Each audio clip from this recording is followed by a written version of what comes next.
Creamline Cool Smashers natuto na sa kanilang mga pagkukulang at gusto nilang dungisan ang unblemished record ng CTC nang sa gayon ay maging tabla sila sa team standings.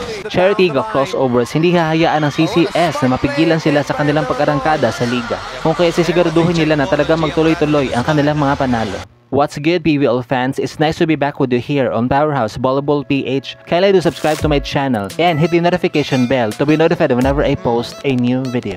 Para sa ating second match on a Tuesday triple header, July 30, 2024 in Pool A of the elimination round, Creamline Cool Smashers will be matching up against Cherry Tigo crossovers. Parehong mataas ang moral ng dalawang koponan na ito dahil naging maganda ang resulta ng kanilang mga huling laban noong July 20, 2024 na kung saan nalasap nga ng Creamline ang tamis ng kauna-unahang panalo matapos nilang pabagsakin ang young squad ng Farm Fresh. Ngunit hindi naging madali ang lahat para sa Cool Smashers dahil nasubok talaga ang kanilang tatag bilang isang veteranang koponan, sapagkat tuwing nakakaharap nila ang Foxies ay palagi na lang silang nauunahan sa pagkuha ng set. But knowing CCS naman na mabilis talagang gumawa ng in-game adjustments, nakabalik pa sila sa laro at unti-unti na ding bumaba ang energy ng F3. Kaya napasa kamay ng Creamline ang panalo in 4 sets, 24-26, 25-23, 25-21, and 25-16. Inanunsyo bilang player of the game si Erica Stanton na nakaka-adapt na sa sistema ng Team Good Vibes at natuto na din siya sa kanyang mga lapses during their debut game against PLDT dahil nakapagtala lang naman siya ng 26 big points with 23 attacks, 3 blocks, and 14 excellent receptions.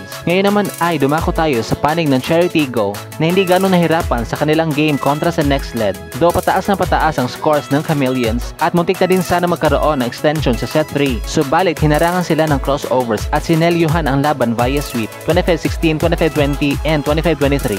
Tinanghal na POG ang Sakuragi ng PVL na si Ara Galang na nakapag-ambag ng 11 points with 7 attacks, 4 blocks, and 11 excellent digs. So, sino kaya ang mas solidified na ang chemistry sa pagitan ng dalawang koponan na ito? Will it be Creamline na inaasam-asam ang pagbabalik ng kanilang Holy Trinity na mas kakailanganin para sa mas malalaking laban?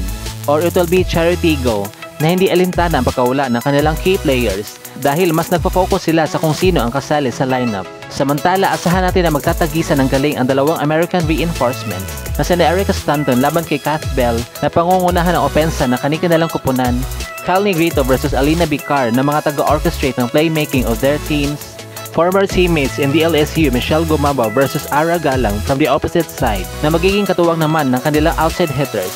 And lastly, former teammates din in FEU Kyla Atienza versus Buding Duremdes na paniguradong hindi magpapatalo sa isa't isa at hindi hahayaan na bumagsak ang bola sa kanilang harapan. Kaya naman wag na wag natin palampasin ang intense matchup na ito on July 30, 2024 around 3 PM nagaganapin sa Phil Sports Arena. At dito na nga po nagtatapos sa ating video. Thank you so much for watching. Huwag niyo po kalimutan mag-subscribe sa aking channel para ma-notify kayo kapag may panibago akong upload.